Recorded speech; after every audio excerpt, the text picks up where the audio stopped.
The morning sun was barely up when Linda checked her watch for the third time.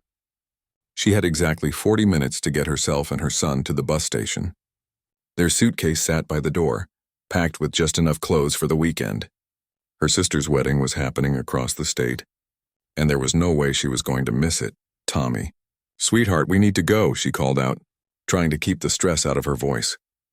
Her 9-year-old appeared from his room, already dressed and holding his backpack. The kid was something else. Most boys his age needed 3 reminders just to put on their shoes, but Tommy always seemed to know when his mom needed him to step up. "I got my notebook and the snacks you packed," he said, reaching for the suitcase handle. "I can carry this one, Mom." Linda smiled despite her tiredness. 2 jobs meant she barely had energy left at the end of most days. But moments like these made everything worth it. She worked the night shift at the care center, looking after elderly patients who needed round-the-clock attention. Then, after grabbing maybe 4 hours of sleep, she'd head to her second job cleaning offices downtown. It wasn't glamorous, but it kept food on the table and a roof over their heads. The bus station was crowded when they arrived. People rushed past with their luggage, some heading to the ticket counter while others grabbed coffee from the small cafe in the corner. Linda found their platform and let out a small breath of relief. They'd made it with 10 minutes to spare. Tommy stood close to her, watching everything with those curious eyes of his. He'd always been like that, even as a little kid, observant, thoughtful. Sometimes she worried he'd grown up too fast, understanding things about their situation that most children his age didn't think about. "You okay, Mom?" he asked, looking up at her. "I'm good, baby. Just glad we're here on time." The bus pulled up with a loud hiss of air brakes. It wasn't fancy, not by any stretch. The paint was faded and one of the windows had a crack running across it. But it would get them where they needed to go, and that's what mattered. Flying wasn't even something Linda had considered. The plane tickets alone would have cost more than her entire monthly grocery budget. They climbed aboard and made their way down the narrow aisle. Most of the good seats were already taken. An older couple sat near the front holding hands and speaking softly to each other. A group of college kids had claimed the middle section, laughing about something on one of their phones. A businessman in a wrinkled suit had his laptop balanced on his knees, typing away even before the bus started moving. Linda and Tommy found 2 seats near the back. It was fine with her. Quieter, away from most of the noise, she helped Tommy settle in by the window, knowing he'd want to look outside during the trip. He'd brought his notebook, the one with the blue cover that was starting to fall apart from use. That notebook went everywhere with him. "What are you going to write about today?" Linda asked, tucking their small bag under the seat in front of them. Tommy shrugged, already flipping through pages filled with his handwriting. "Maybe about the people on the bus. Everyone has a story, right?" "That's what you always tell me." She ruffled his hair affectionately. "That's right. Everyone's got something going on in their life. Some good, some not so good, but we're all just trying our best." More passengers filed onto the bus. A young woman with headphones wrapped around her neck. A man carrying a guitar case. 2 teenage boys arguing about which video game was better. Linda watched them all, feeling herself start to relax for the first time that morning. This was the first weekend off she'd had in 3 months. Her sister had begged her to come, even offered to help with the bus tickets, but Linda had insisted on paying her own way. She didn't like owing people, even family. The last passenger to board changed the atmosphere immediately. The woman was probably in her mid-40s, dressed in clothes that probably cost more than Linda made in a month. Her heels clicked sharply against the bus floor as she made her way down the aisle, a designer handbag clutched under one arm. She was on her phone, speaking loud enough for everyone to hear. "I can't believe I have to take a bus," the woman said, her voice dripping with annoyance. "My car's in the shop and apparently every rental place in the city is booked. This is absolutely ridiculous." She dropped into a seat across the aisle and 1 row ahead of Linda and Tommy, still talking on her phone. The woman glanced around at the other passengers with barely concealed distaste, as if being on the bus was the worst thing that had ever happened to her. "The quality of people you have to deal with when you're forced to use public transportation," she continued, not bothering to lower her voice. "I mean, look at this place. I should have just canceled my plans." Linda felt Tommy tense beside her. She put a gentle hand on his arm, a silent message to let it go. They'd run into people like this before. The world was full of them. People who thought their money or their clothes or their fancy bags made them better than everyone else. The best thing to do was ignore them and not let their negativity ruin your day. The bus driver climbed aboard, checked his clipboard, and closed the door. The engine rumbled to life beneath them. They were finally moving. Tommy opened his notebook and started writing. Linda leaned her head back against the seat, closing her eyes for just a moment. The care center had been particularly busy the night before. One of her patients, an old man named Mr. Peterson, had been having trouble breathing. She'd stayed with him for 2 extra hours, holding his hand and making sure he was comfortable until the doctor arrived. That's what the job was really about. Not just the medical stuff, but being there for people when they needed someone most. "Mom," Tommy whispered. She opened her eyes. "What is it?" He pointed to something he'd written in his notebook. It was a quote, something she'd told him a few months back after he'd dealt with a bully at school. The words read, "Being kind doesn't cost anything, but it's worth more than all the money in the world." Linda felt her chest tighten with emotion. This kid, this beautiful, thoughtful kid, was her entire world.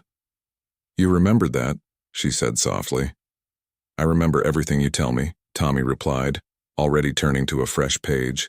"Because you're always right about stuff like that." The woman across the aisle huffed loudly at something on her phone. She shifted in her seat, her expensive bag taking up the space next to her as if it deserved its own seat. Linda tried not to judge. Maybe the woman was having a bad day. Maybe she had her own problems that made her act that way. Everyone was fighting battles that others couldn't see. The bus merged onto the highway, picking up speed. The city slowly disappeared behind them, replaced by open road and the promise of a weekend away from the usual routine. Linda let herself feel hopeful. Her sister's wedding was going to be beautiful. Tommy would get to see family he hadn't seen in over a year. And for 2 whole days, she wouldn't have to think about work schedules or bills or anything else. She had no idea that in less than 2 hours, everything would change. The first hour of the ride passed quietly enough. Tommy had his face pressed against the window, watching the landscape change from city buildings to stretches of farmland. Linda dozed on and off, her body finally catching up with all the sleep she'd been missing. Every time she started to drift deeper, the bus would hit a bump or someone would cough, pulling her back to the surface. The woman with the designer bag had finally gotten off her phone, but she hadn't stopped complaining. Every few minutes it was something new. The air conditioning was too cold. Then it was too warm. The seat was uncomfortable. Someone's music was too loud, even though Linda couldn't hear any music at all. It was like the woman needed to make sure everyone around her knew she didn't belong on this bus. Tommy glanced over at the woman, then back at his notebook. He was writing something, his pencil moving quickly across the page. Linda wondered what he was thinking, but didn't ask. Her son had always been good at processing things in his own way, working through his feelings by putting them down on paper.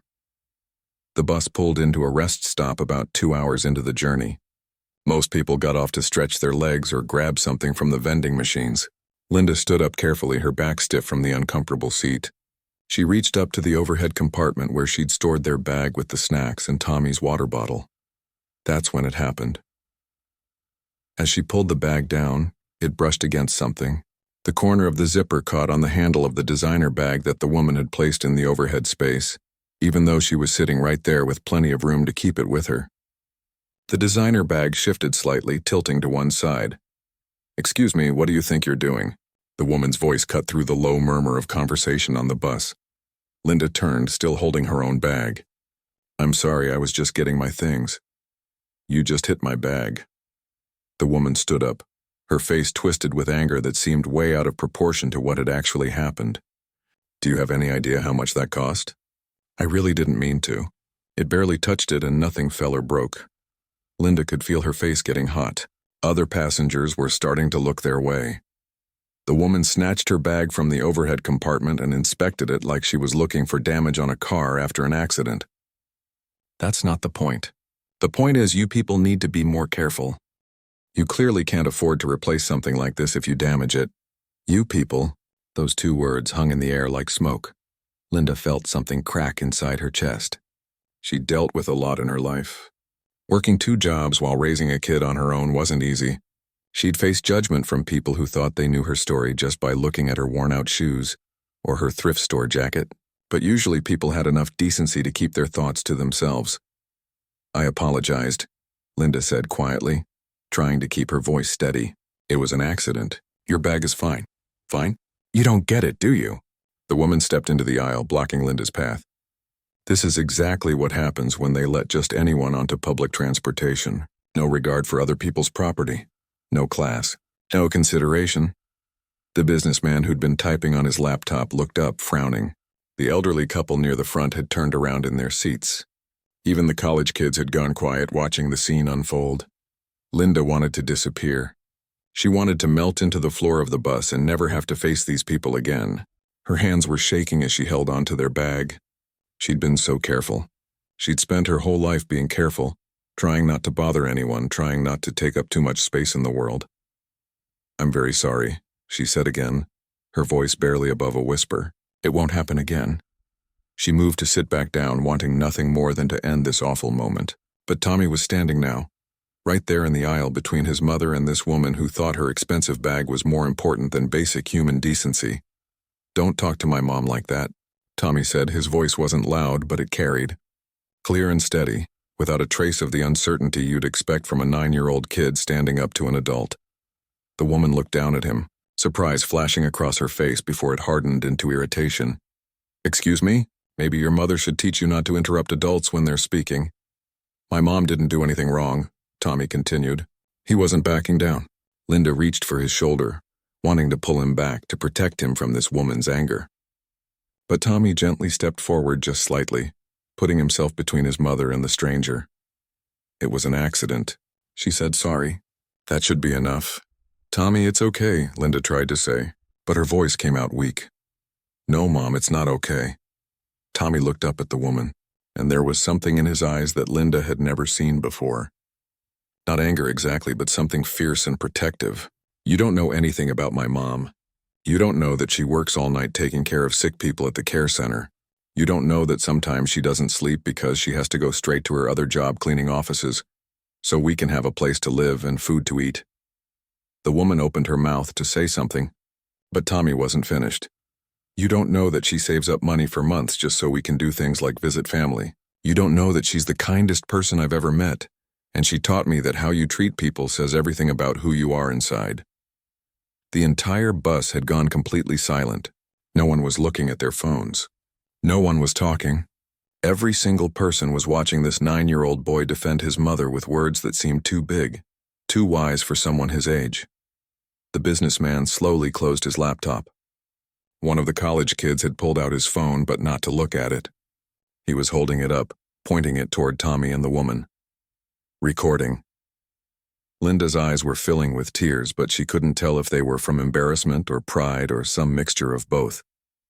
She wanted to pull Tommy back to end this before it got worse, but part of her, a part she usually kept buried deep down, was tired of always apologizing for existing. Tommy took a breath, and when he spoke again, his voice was somehow even clearer than before. My mom is worth 100 people like you. She wakes up every day and works hard and treats everyone with respect, even when they don't deserve it. You have an expensive bag. That's great. But my mom has something better. She has kindness. She has love. And she has me. And I'm not going to let you talk to her like she's less than you just because she accidentally bumped your bag. The woman's face had gone pale, then red. She looked around at all the faces staring at her, at the phone still recording, at the bus driver who had stopped what he was doing to watch this unfold. This is ridiculous, she finally said, but her voice had lost its sharp edge. I don't have to listen to this. You're right, Tommy said. You don't. You could just accept the apology and be a decent person. That's free, by the way. Being nice doesn't cost anything. One of the college kids actually laughed at that, quickly covering his mouth. The elderly woman near the front was smiling, shaking her head in what looked like approval. The bus driver stood up from his seat. He was an older man, probably close to retirement, with gray hair and deep lines around his eyes. He'd seen a lot in his years driving routes across the state. Dealt with all kinds of people and situations, ma'am, he said, his voice firm but not unkind. I'm going to need you to either take your seat and treat the other passengers with respect, or you can get off at the next stop. Your choice. The woman stared at him, clearly not used to being spoken to this way. For a moment it looked like she might argue, might demand to speak to someone's manager or make threats about complaints and lawsuits, but something in the driver's expression, or maybe in the faces of all the passengers watching her, made her think better of it. She grabbed her precious bag and sat down hard in her seat, turning toward the window and pulling out her phone like a shield. The bus driver nodded at Linda and Tommy. "You folks okay?" Linda nodded, not trusting herself to speak. She gently guided Tommy back to their seats. Her hands were still shaking, but now it was from adrenaline more than fear. As they sat down, something unexpected happened. The elderly man near the front turned around and gave Tommy a thumbs up. One of the college kids called out, "That was awesome, little man." The businessman nodded respectfully at Linda, a silent acknowledgement of what had just happened. Tommy picked up his notebook and started writing again, as if standing up to an adult and defending his mother in front of a bus full of strangers was just another normal part of his day. Linda pulled him close and kissed the top of his head. "You didn't have to do that," she whispered. "Yeah, I did," Tommy said simply. "You always protect me. Someone needs to protect you too." What neither of them knew was that the video the college student had recorded was already uploading to the internet. In a few hours, thousands of people would watch it. By tomorrow, millions. And their lives would never be quite the same again. The rest of the bus ride passed in a strange kind of quiet. The woman with the designer bag didn't say another word. She kept her eyes fixed on her phone, her jaw tight with what looked like anger or maybe embarrassment. Linda couldn't tell and honestly didn't care anymore. She was just relieved the confrontation was over. Tommy had gone back to his notebook, scribbling away like nothing had happened, but Linda noticed his hand was shaking just a little bit. He was still just a kid, even if he sometimes seemed older than his years. Standing up to that woman had probably scared him more than he wanted to admit. She squeezed his hand under the cover of their shared armrest. He looked up at her and gave a small smile. That was enough. They were okay. When the bus finally pulled into the station where Linda's sister was supposed to pick them up, she felt like she could breathe again. They gathered their things quickly, both of them eager to get off and leave this whole mess behind them. As they walked down the aisle toward the exit, something unexpected happened.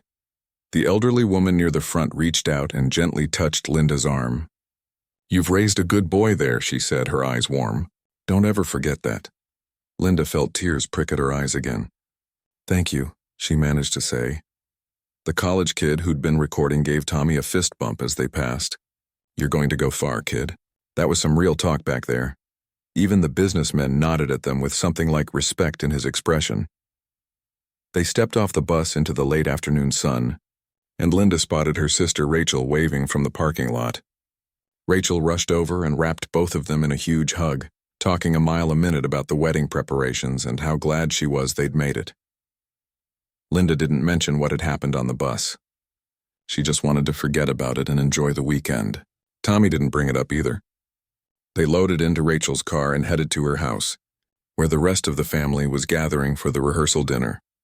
That night, while Tommy was asleep in the guest room and Linda was helping Rachel with some last-minute wedding details, her phone buzzed.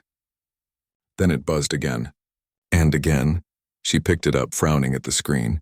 Text messages from people she hadn't heard from in years. Facebook notifications piling up faster than she could read them. A voicemail from a number she didn't recognize. "What's going on?" Rachel asked, noticing Linda's confused expression. Linda opened Facebook and felt her stomach drop. There it was. A video with her and Tommy in it. The title read, "9-year-old boy teaches entitled woman a lesson about respect and kindness." The view count was at 500,000 and climbing. "Oh no," Linda whispered. She pressed play with trembling fingers. The video started right at the moment when the woman was yelling at her about the bag. Linda watched herself apologizing, looking small and defeated. Then Tommy stepped into frame, and even though she'd been there, even though she'd heard every word he said, watching it on video hit different. His voice was so clear, so certain. The words he'd used were the same ones she'd taught him over the years. Lessons about kindness and respect that she'd tried to instill in him since he was tiny. But hearing them come back to her, hearing him use those lessons to defend her, made her chest ache in a way she couldn't quite describe. The video ended with the bus driver telling the woman to sit down, and the other passengers clapping. The college kid who filmed it had added a caption. "This kid gets it. His mom is clearly doing something right." We need more people like this in the world. Rachel leaned over to watch, and by the time it finished, she had tears streaming down her face. Linda, oh my God. Tommy said that. He stood up for you like that? Linda nodded, unable to speak. That video is everywhere, Rachel said, scrolling through the comments. There were thousands of them. People are sharing it like crazy. Linda spent the next hour reading comments, her emotions swinging wildly between pride and fear. Most people were saying beautiful things about Tommy, about how mature he was, how his words had moved them. Parents were tagging other parents, saying they hoped their kids would grow up to be like him. Teachers were sharing it as an example of standing up to bullies, but there were also people trying to figure out who they were, where they lived. Someone had already started a fundraising page, though Linda had no idea who or why. The whole thing felt surreal, like it was happening to someone else. By the next morning, the video had been viewed over 5 million times. News websites were picking it up. Linda's phone wouldn't stop ringing with calls from reporters and people claiming to be from TV shows. She turned it off completely, overwhelmed by the attention. At the wedding that afternoon, people kept coming up to her having seen the video. Rachel's friends, distant relatives. Even the photographer had watched it and wanted to shake Tommy's hand. Tommy handled it all with the same quiet dignity he'd shown on the bus. Polite, but clearly not understanding what all the fuss was about. Mom, why are people making such a big deal? He asked during the reception while they were sitting at their table eating cake. Linda looked at her son, at this kid who'd defended her without a second thought, and tried to find the right words. Because what you did was special, sweetheart. You stood up for what was right. You used your words instead of being mean back, and people saw that, and it reminded them of something important. What did it remind them of? That kindness matters. That how we treat each other matters. You showed everyone on that bus, and now everyone watching that video, what real strength looks like. Tommy thought about that for a moment, then shrugged. I just didn't want her to be mean to you. You didn't deserve that. I know, baby. Thank you. By Sunday evening, when they were packing up to head home, the video had reached 20 million views. Linda's phone, which she'd finally turned back on, had 247 missed calls and more messages than she could count. One message stood out, though. It was from a woman who ran a fundraising platform. Hi, Linda. My name is Jennifer. I noticed someone started a fundraising campaign for your family, and I wanted to reach out directly. The response has been overwhelming. People really connected with your story and Tommy's courage. I think you should know that the fund has raised over $180,000 so far. Linda read the message 3 times before the words actually made sense. $180,000, that couldn't be real. That was more money than she'd make in 3 years of working both her jobs.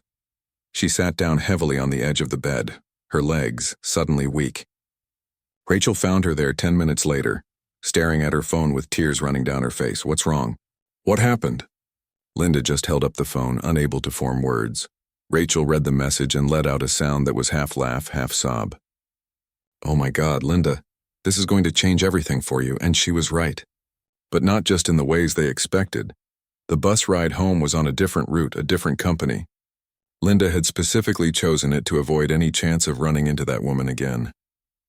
Tommy sat beside her, looking out the window just like he had on the way there. But this time, people recognized them. A teenage girl asked if she could take a picture with Tommy. A mother with 2 young kids thanked Linda for raising such a good son. An older man told Tommy he'd served in the military for 30 years and that the boy showed more courage in 30 seconds than some soldiers he'd known. Tommy was polite to everyone, but clearly getting tired of the attention. When they finally got home to their small apartment, he went straight to his room and closed the door. Linda gave him space, understanding that he needed time to process everything. She sat on their worn couch and opened her laptop. The fundraising page was real. The money was real. The video now had over 30 million views.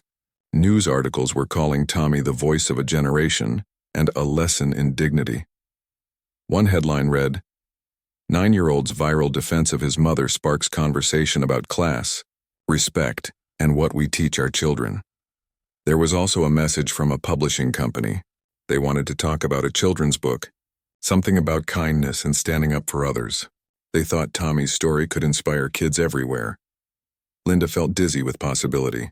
For the first time in 9 years since Tommy was born and his father had decided he didn't want to be part of their lives, She felt like maybe things were going to be okay, more than okay. But there was something else in her inbox too, a message from the woman on the bus. The subject line simply read, "I'm sorry." Linda stared at it for a long moment before clicking it open. "Dear Linda, you don't know my name and I'm not sure I deserve to have you know it after how I behaved. I've watched the video like everyone else. I've read the comments. I've seen myself through the eyes of strangers and I'm ashamed. I was having a terrible day, dealing with some personal issues, and I took it out on you. That's not an excuse. It's just the truth. Your son was right about everything he said. You raised an incredible person. I hope one day you can forgive me. I'm trying to be better. Watching that video was like looking in a mirror and not liking what I saw. Thank you for that wake-up call, even though I didn't deserve your kindness or your son's wisdom." Linda closed the laptop and sat in the quiet of their little apartment. Outside, the world was talking about them, sharing their story, debating what it all meant. But in here, it was just her and Tommy, same as it had always been. She thought about everything that had happened in just a few days. How one moment, one choice to stand up and speak the truth had rippled out into something bigger than either of them could have imagined. Tomorrow, she'd figure out the money, the book deal, all of it. Tonight, she just wanted to be grateful that she had a son who knew what really mattered. The first real change came on Monday morning. Linda was supposed to be at the care center for her night shift, but her supervisor called before she could even leave the apartment. "Linda, I need you to take a few days off," Mrs. Patterson said, her voice gentle but firm. "The press has been calling here all day. We've had 3 news vans show up in the parking lot. It's disrupting the residents and some of them are getting confused and upset." Linda felt her stomach sink. "I'm so sorry. I never meant for any of this to happen. I know you didn't, honey. And we're not firing you or anything like that. Just take some time. Let this die down a bit. We'll call you when things settle." After she hung up, Linda sat at the kitchen table with her head in her hands. Tommy was still asleep in his room. He'd have to go to school in an hour, and she had no idea what that was going to be like for him. Would the other kids treat him differently? Would the teachers? Would reporters show up there too? She called her other job, the office cleaning gig, and got a similar message. They needed her to stay away for a while. Too much attention, too many questions from the building tenants. They'd let her know when she could come back. Just like that, both her income sources were gone. Temporarily, they said, but Linda had been around long enough to know that temporary had a way of becoming permanent when things got complicated. The fundraising money was real, sitting in an account she'd set up with help from the woman who'd contacted her. After fees and taxes, it would be around $240,000. More money than Linda had ever imagined having. But it also felt strange, like it belonged to someone else. She'd worked for every dollar she'd ever earned. This felt different, overwhelming. Tommy shuffled into the kitchen, still in his pajamas. "Do I have to go to school today?" Linda looked at her son. He had dark circles under his eyes. The weekend had been exhausting for both of them, and she knew he was nervous about facing his classmates. "Do you want to go?" He thought about it, chewing on his bottom lip the way he always did when he was working through something difficult. "I think I should. If I don't go, everyone will think I'm scared or that I think I'm better than them now or something. Smart kid. Too smart sometimes, okay. But if it gets to be too much, you call me and I'll come get you. Deal?" "Deal." She made him breakfast and packed his lunch, trying to keep everything as normal as possible. But when they walked outside to head to school, there was a news van parked across the street. A reporter spotted them immediately and started walking over, a cameraman following close behind. Linda grabbed Tommy's hand and pulled him back inside, her heart racing. They watched through the window as the reporter knocked on their door. She didn't answer. After a few minutes, they left, but the van stayed parked there. "We can't leave," Tommy said quietly. "They're going to follow us." Linda called the school and explained the situation. The principal, Mr. Harrison, was understanding. He said he'd already prepared the teachers for Tommy's return and had security ready to keep any press off school property. He offered to send someone to pick them up. 20 minutes later, the vice principal pulled up in her personal car. Linda and Tommy ran out quickly and got in the back seat while camera flashes went off around them. It felt surreal, like they were celebrities or criminals or something in between. At school, Tommy gave her a brave smile and headed inside. Linda watched him go, wishing she could protect him from all of this. The attention, the pressure, the way their quiet life had exploded into something public and strange. She spent the day at home, trying to figure out what to do next. The publishing company had sent a contract for the children's book. They were offering a $50,000 advance plus royalties. The book would be about standing up for what's right, about kindness and courage. They wanted Tommy to be involved in the creative process, maybe do some school visits once it was published. There were also requests for interviews, morning shows, podcasts, YouTube channels. Everyone wanted to talk to the boy from the viral video. Some were offering payment, others just wanted the story. Linda felt protective of Tommy's privacy, but she also knew this could be an opportunity, a way to share a positive message with people who seemed hungry for it. The comments on the video were full of people saying how much they needed to hear something good, something hopeful. Her phone rang. It was a number she didn't recognize, but she answered it anyway. She'd been answering most calls, trying to sort through what was legitimate and what wasn't. "Hello, is this Linda?" The voice was professional, polished. "My name is Catherine Way. I'm a reporter with the Chronicle. I'd love to talk to you about what happened on the bus." "I appreciate your interest," Linda said carefully, "but we're not really looking to do interviews right now." "I understand. But I want you to know this isn't about getting clicks or views. I've been following the story, and I think there's something important here. Something about how we treat each other, about class and respect and the values we're passing down to our children. Your son's words resonated with millions of people. I'd like to explore why." There was something in the woman's voice that made Linda pause. She sounded genuine, not pushy like some of the others had been. "Can I think about it?" "Of course, take all the time you need. I'll send you some of my previous work so you can see the kind of stories I tell. No pressure." When Tommy came home from school that afternoon, he looked tired but okay. Linda made him a snack and they sat at the kitchen table, the same place they always talked about his day. "So how was it?" Tommy shrugged. "Weird. Everyone was looking at me. Some kids wanted to talk about the video. Some kids acted like I was different now, like I'm not the same person I was last week. Are you okay with that?" "I don't know. Jake from my class said I thought I was a hero now. He said it in a mean way, like he was making fun of me. But I don't think I'm a hero, Mom. I just didn't want that lady to be mean to you." Linda reached across the table and squeezed his hand. "You're not a hero. You're my son, and you did what you thought was right in that moment, that's all. Don't let anyone make you feel bad about that, and don't let anyone make you feel like you're supposed to be something you're not." Over the next few days, more opportunities came in. A national morning show wanted them to fly to New York.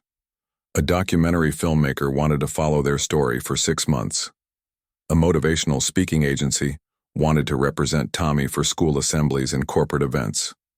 It was overwhelming.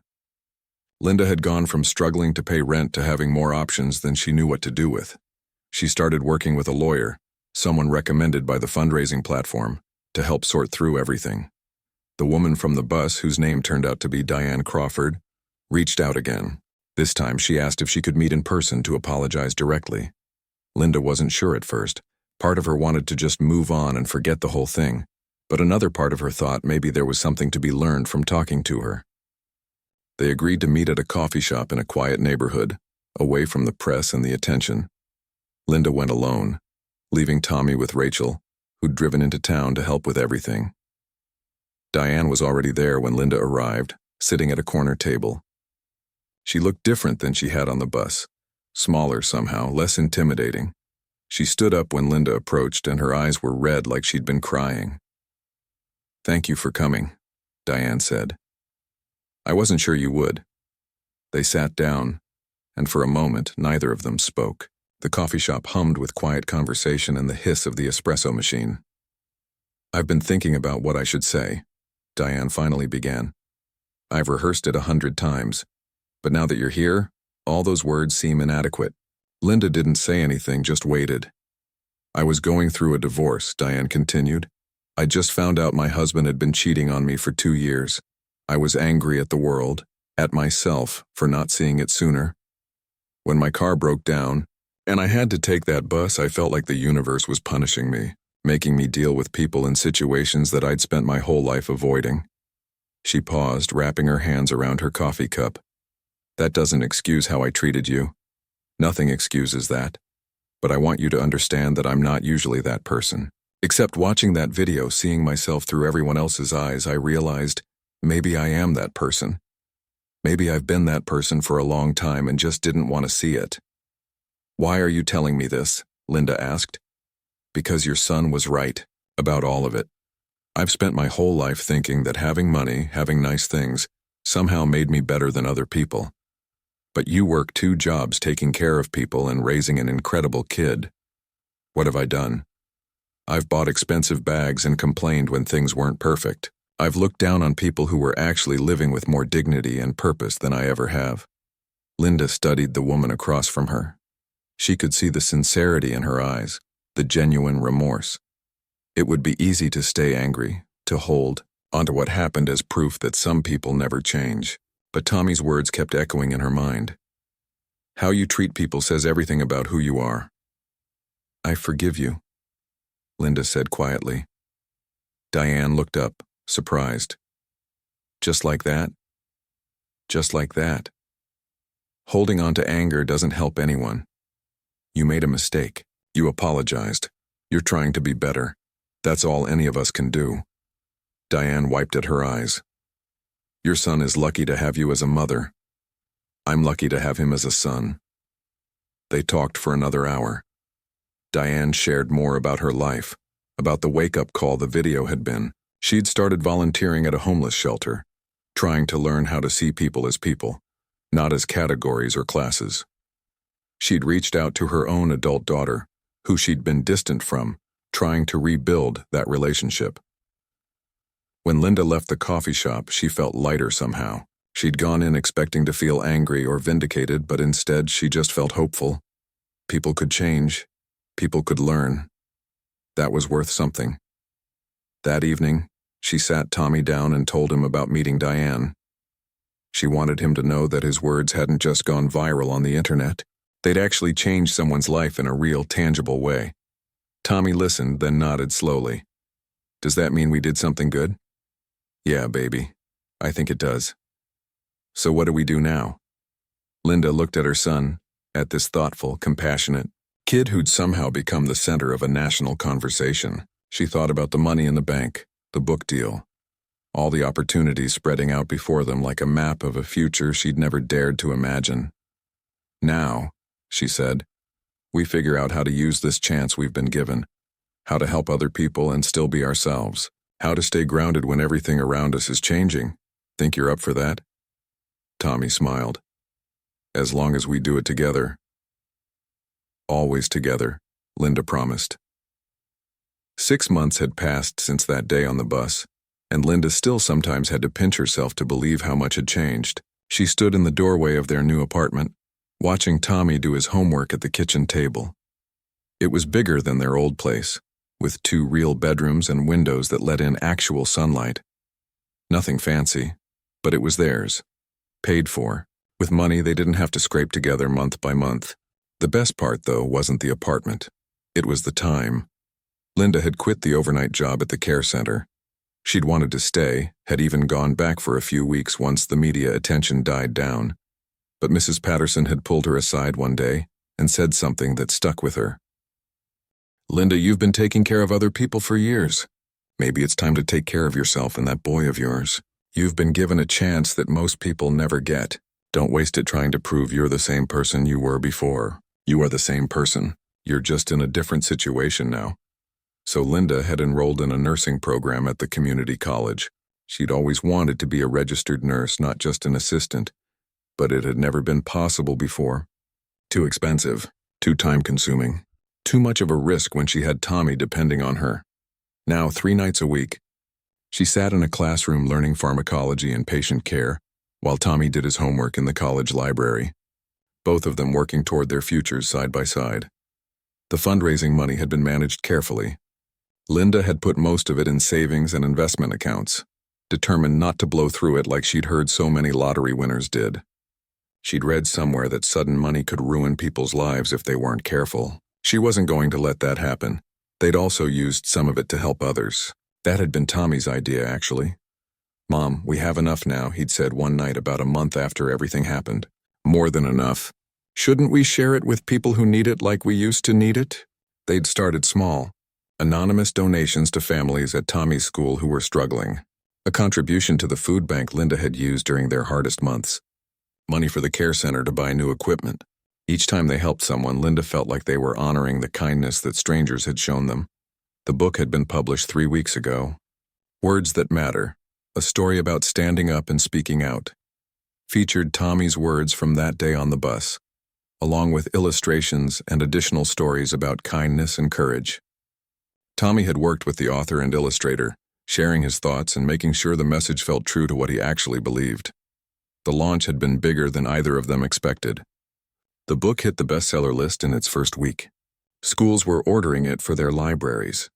Parents were reading it with their kids at bedtime. Tommy had done 3 school visits already, talking to kids about finding their voice and treating people with respect. He was still the same kid, though. Still carried that beat-up blue notebook everywhere. Still got embarrassed when people recognized him in public. Still helped Linda fold laundry and complained about eating vegetables. Linda's phone buzzed on the counter. It was a text from Catherine Way, the reporter who'd written a long-form piece about their story for the Chronicle. The article had been fair and thoughtful, focusing not just on the viral moment but on what came after. How sudden attention can be both a blessing and a burden. How a single moment of courage can ripple out in unexpected ways.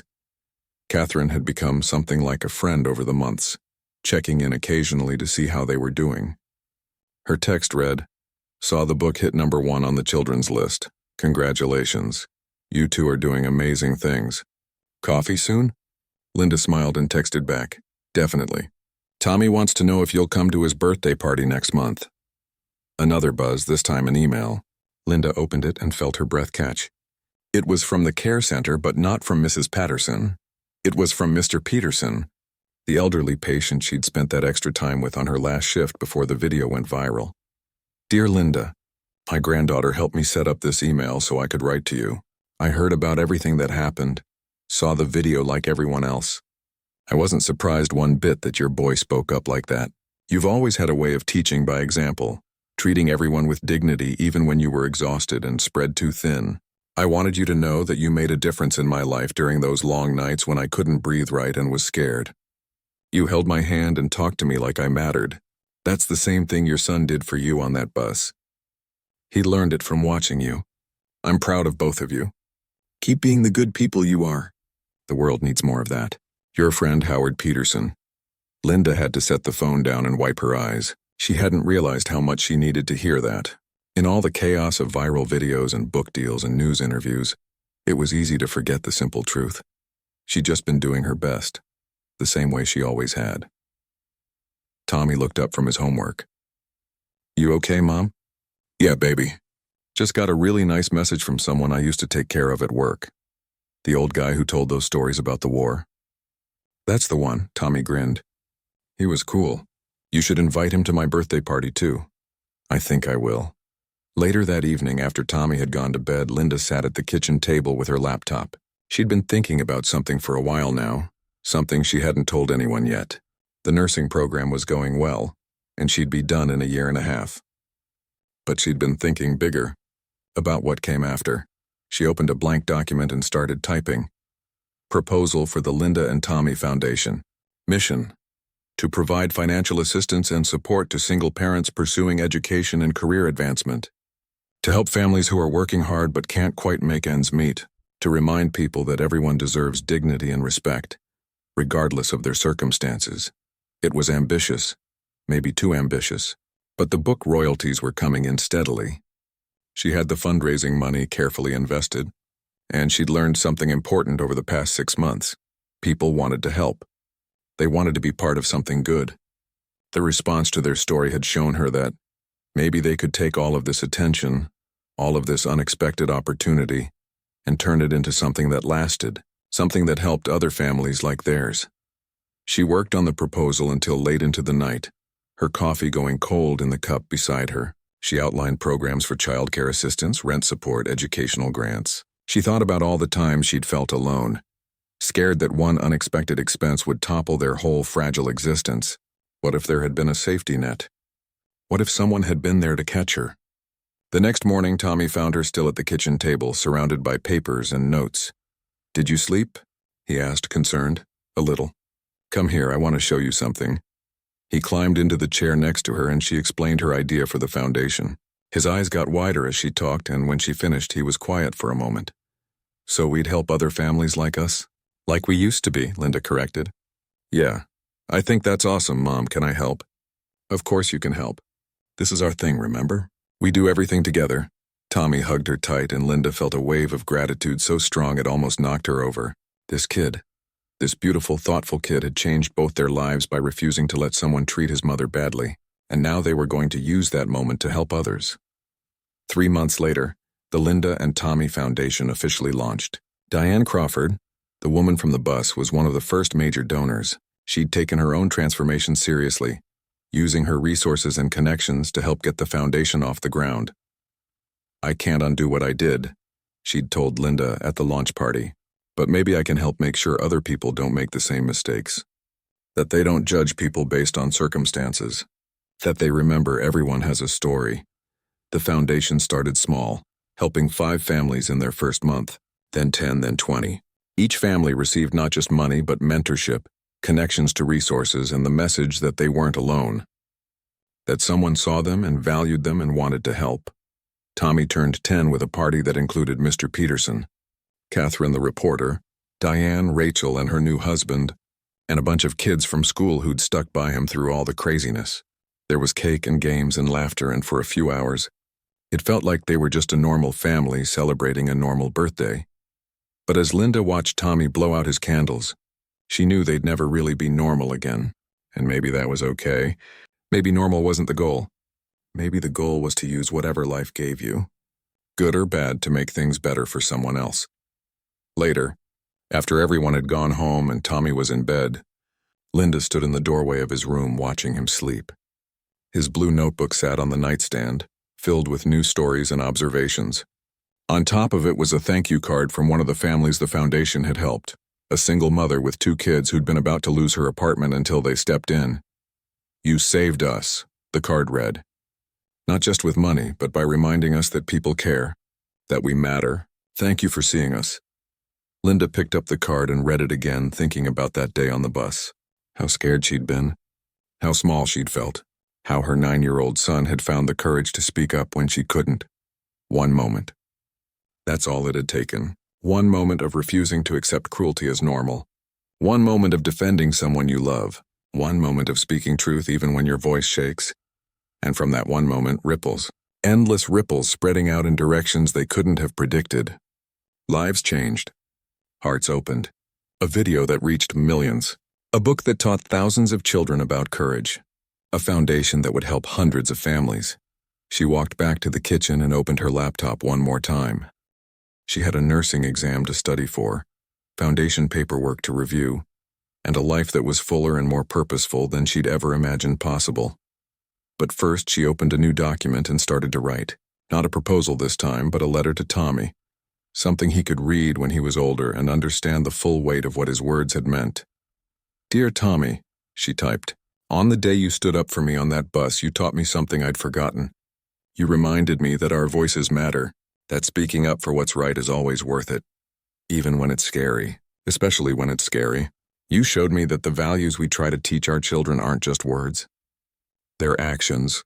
They're choices we make every single day about what kind of people we want to be. I'm so proud to be your mother.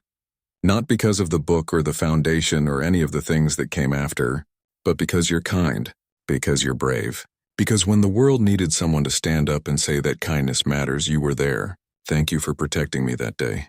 But more than that, thank you for showing me that even in our hardest moments, we have the power to change things. All we have to do is find our voice and use it. Love always, Mom." She saved the document and closed the laptop. Tomorrow would bring new challenges, new opportunities, new chances to make a difference. But tonight, in their warm apartment with her son sleeping safely in the next room, Linda felt something she hadn't felt in a very long time. Peace.